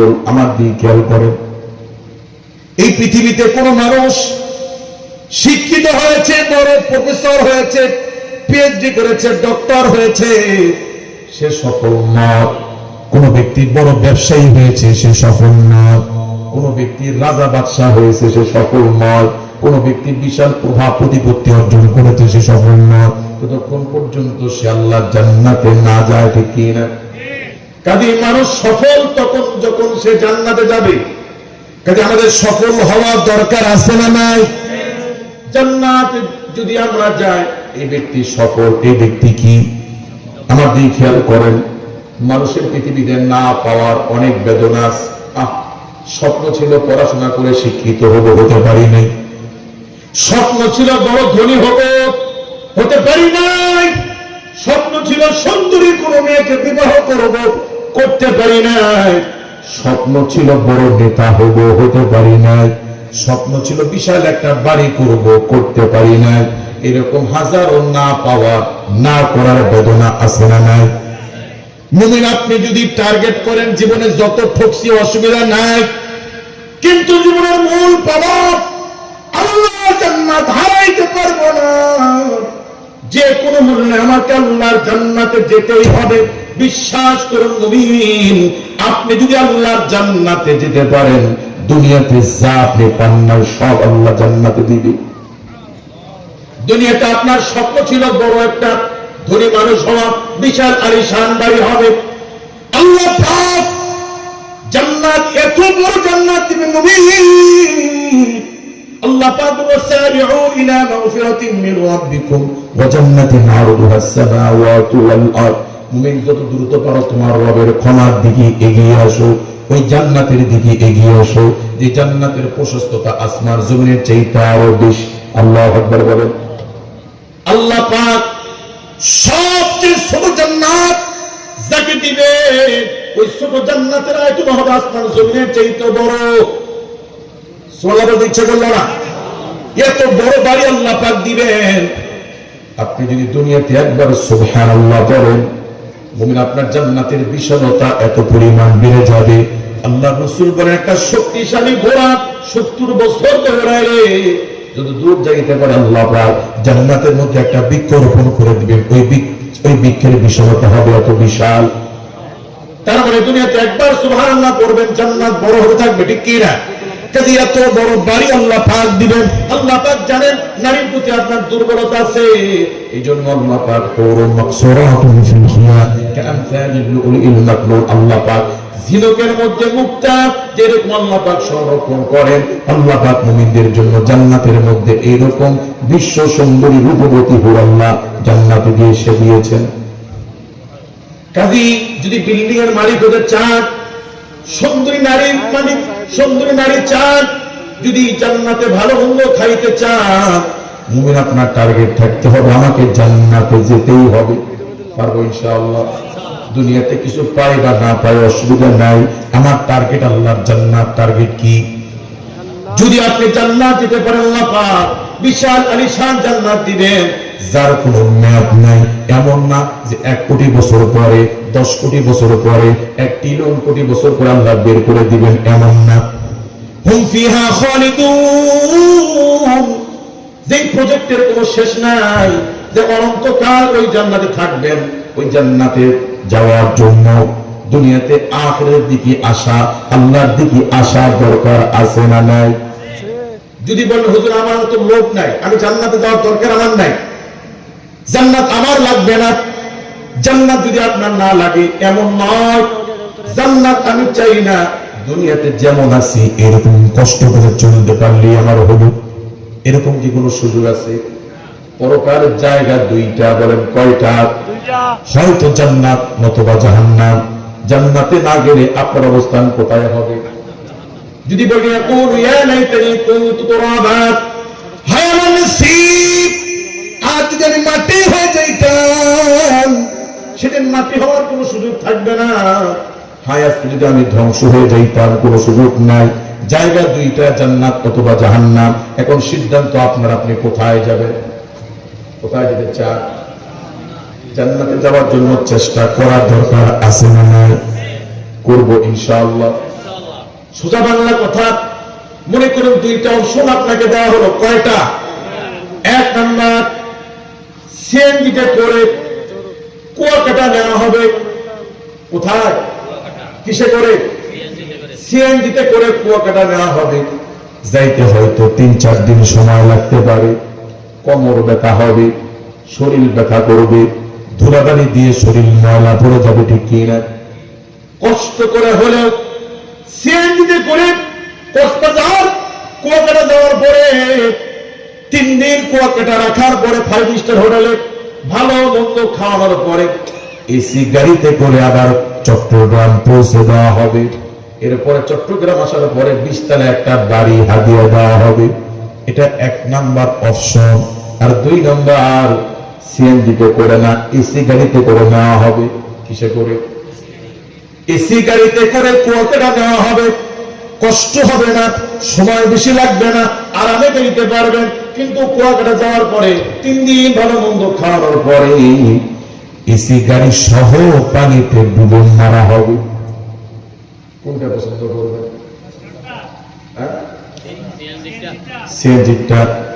কেউ কেটা বলবেন 3 দিন কষ্ট করে 3-4 দিনে জার্নি করে যাব, তারপরে ঢাকা, তারপরে চট্টগ্রাম আসবো, কবে সময় লাগবে, এত ধৈর্য নেই, আগে এসি গাড়িতে যাই, মূল্যে মরবো। কেউ এরকম বলবেন? কাজে দুনিয়ার এই জীবনে কোন রকম 5 ওয়াক্ত নামাজ পড়ে, হালাল উপার্জন করে, অন্যের হকের ব্যাপারে সাবধান থেকে স্ত্রীকে পর্দায় রেখে মা বাবার সাথে ভালো ব্যবহার করে কোন মতো ইমানের যত্ন নিয়ে কোন মতো আমল নিয়ে তওবা ইস্তেগফার করে কান্নাকাটি করে একটু আল্লাহর রাস্তায় একটু কষ্ট করে যদি মরতে পারি ওপারে জান্নাত ওপারে কি। আর যদি মনে করেন কবে মরবো কবে জান্নাত বহু দূর, আগে খায়া লই, আগে নেতাগিরি করে লই, আগে বাহাদুরি করে লই। মুমিন স্বল্প কয়েকটা দিনের বাহাদুরি করে নাচতে নাচতে আগুনের মধ্যে পড়ে যাবেন। কাজেই যেমন আপনারা একটু আগে অপশন নাম্বার 1 পছন্দ করেছেন, এটা যদি আপনি আসলেই পছন্দ করেন তাহলে আজ থেকে নিয়ত করেন যে আর নামাজ ছাড়বো না। পারা যাবে ইনশাআল্লাহ। আমার রাসূল বলেন যে নারী 4টা জিনিসের গ্যারান্টি দিবে তার জান্নাতের জিম্মাদার আমি রাসূল হয়ে দেব। 1 নাম্বার 5 ওয়াক্ত ফরজ নামাজ, 2 নম্বরে রমাদানের রোজা, 3 নম্বরে পর্দা, 4 নম্বরে স্বামীর সন্তুষ্টি। আমার মা বোনকে আল্লাহ পাক এই 4টা গুণের জন্য তৌফিক দান করুন। 5 ওয়াক্ত নামাজ পড়বো ইনশাআল্লাহ, পারবো ইনশাআল্লাহ। ভাই পৃথিবীর একটা নিকৃষ্ট প্রাণী কুকুর, যে ঘরে থাকে রহমতের ফেরেশতা আসে না, যে বাটিতে মুখ দেয় 7 বার না ধুলে খাওয়া যায় না, কুকুরের গায়ে পানি যদি কারো কাপড়ে লাগে সেই কাপড়ে নামাজ হয় না। এই নিকৃষ্ট প্রাণী কুকুরকেও যদি আপনি 3 দিন পর পর পোষা ভাত পোষা পান্থা আর হাতে যদি খাইতে দেন, কুকুর রাত জেগে জেগে আপনার বাড়ির দারোয়ানের ডিউটি পালন করে। শীতের মধ্যে আপনি ঘুমান, কুকুর ঘুমায় না, কুকুর চিন্তা করে এবারে মালিক আমাকে জায়গা দিয়েছে, খাবার দিয়েছে, আমি ঘুমাইলে শিয়াল আসতে পারে, ডাকাও আসতে পারে, এই জন্য কুকুর ঘুমায় না। মুমিন পৃথিবীর নিকৃষ্ট প্রাণী কুকুর যদি পচা ভাতের শুকরিয়াটা আপনার বাড়ির দারোয়ানের ডিউটি পালন করে, যে আল্লাহ পাক আপনাকে হাত দিয়েছেন, পা দিয়েছেন, জবান দিয়েছেন, জিহ্বার সাথে রিজিক দিয়েছেন, সে আল্লাহর জন্য যদি নামাজ পড়তে না পারি, আসলে মূলত কেমন যেন কুকুরের চাইতে আমরা বড় নিমো খারাপ। কাজে নামাজ পড়া দরকার আছে না নাই?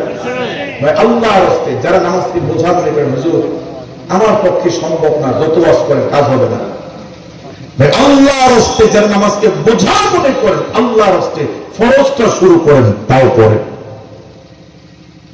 আপনি মনে করছেন হুজুর আমি দোকানদারি করি, সকাল থেকে দুপুর পর্যন্ত দোকানদারি করে দুপুরে বাড়ি আসি, পেটে থাকে ক্ষুধা, এসে খাইতে বসি, খাওয়ার পরে শরীর ছেড়ে দেয়, হুজুর আর ধৈর্য থাকে না, আমার দ্বারা এটা সম্ভব না। ভাই যারা নামাজকে এরকম বোঝা মনে করেন আল্লাহর রাস্তে ফরজটা শুরু করেন, তাও করেন। আপনি জোহরকে মনে করতেছেন 10 রাকাত, এত পড়ার সময় আর ধৈর্য আছে আমার? আমি হচ্ছি অলস কমিটির সভাপতি। জোহরকে 10 রাকাত মনে করার কারণে পুরা জোহরই ছেড়ে দিচ্ছে। এই পুরা 10 রাকাত না পড়ার শাস্তি কি সমান? সুন্নত না পড়লে যে শাস্তি, ফরজ না পড়লে কি একই শাস্তি? আপনি নামাজকে ভারী মনে করে পুরাটাই বাদ দিচ্ছেন আল্লাহ। যারা নামাজকে বোঝা মনে করেন, ভারী মনে করেন, হুজুর আমার পক্ষে মসজিদে গিয়ে নামাজ পড়া সম্ভব না, দোকান থেকে মসজিদে যাওয়া সম্ভব না, ভাই আল্লাহর রাস্তে লাগলে দোকানে পড়েন, লাগলে ঘরে পড়েন, তাও পড়েন। যদি কষ্ট হয় ফরজটা পড়েন, তাও পড়েন। এখন আমি একটা জিনিস চাইবো আপনাদের কাছে, দিবেন আপনারা? দিবেন?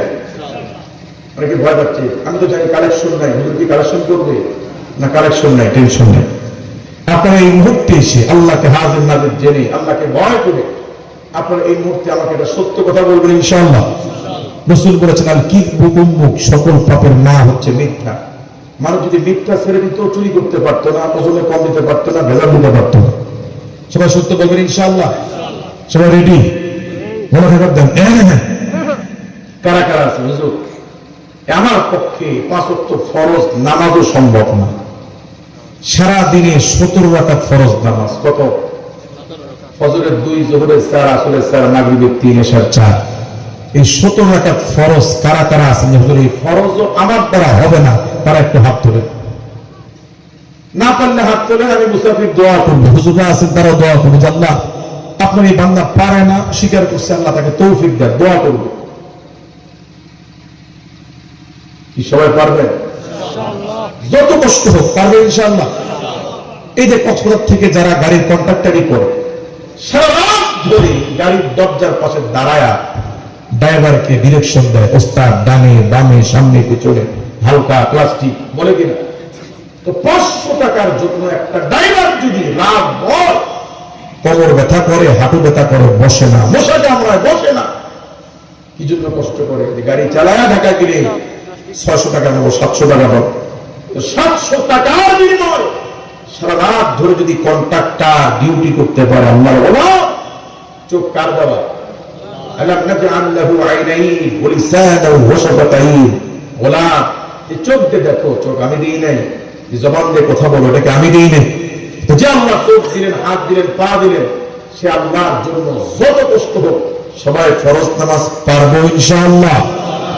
আচ্ছা, কেউ যদি বলে, আমেরিকার প্রেসিডেন্ট যদি বলে 2 চোখ তুলে নিব ফরিদপুরের মানুষ, আর আমেরিকায় 100 তালা একটা বাড়ি হারিয়ে দেব, তো দিবেন? চোখে যদি না দেখি তোর বিল্ডিং আমি কি করবো? ঠিক কি? কেউ যদি বলে রানের এখান থেকে 1 পা কেটে নেওয়া হোক, 50 লাখ টাকা দেবে, কেউ দিবেন আপনারা? কাজে 50 লক্ষ টাকার চাইতে দামি পা, হাত, কিডনি, লিভার, ফুসফুস, চোখ, জবান যিনি দিয়েছেন সে আল্লাহর জন্য পারবো তো ইনশাআল্লাহ। আলহামদুলিল্লাহ, আজকের এই মাহফিলে একজন ভাই যদি পরিবর্তন হয়, আজকের এই মাহফিল সফল। আল্লাহ তৌফিক দান করুন। আবার কালকে সমালোচনা করিয়েন না। হুজুর একটা আসছিল ঢাকা থেকে, মানুষের চুরি শিক্ষা দিয়ে গেছে, সুন্নত লাগবে না। আমি কি বলছি সুন্নত লাগবে না? আমি বলছি যারা একেবারেই পড়েন না তারা ফরজটা শুরু করে। 1 মাস পড়তে পড়তে আপনার বিবেক কি বলবে, আমি কেমন মুসল্লি? মাগরিবের পরে সব মুসল্লি সুন্নত পড়ে, আর আমি যদি সুন্নত না পড়ে বের হয়ে যাই, তো মানুষ তো মনে করবে এটা মনে হয় জুতো সহ। আল্লাহ পাক আমাদেরকে নামাজ শুরু করার তৌফিক দান করুন।